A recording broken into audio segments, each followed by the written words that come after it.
this is Tim from Your Six Studios. Today in this video, I'm going to show you how to change your keyboard on your Xiaomi phone. So maybe you downloaded a certain application or you just want to try something new. Well, there's two different options on mine. It's just the Google Gboard or the Google voice typing. You can decide if these you want those on or off, but we can go to the current keyboard and we can just switch this around. Google voice typing, that will just pop up by default now when you go to it versus the Gboard, which is the on-screen keyboard. And I like this when I'm using my T9 device. I got one of these older phones like this, a flip phone, and I got the T9. So I'll switch over to the voice typing and it works so much easier.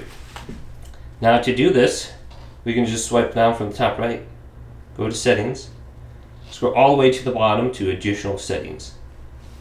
And then we have the options for the keyboard selections under here. So language and input,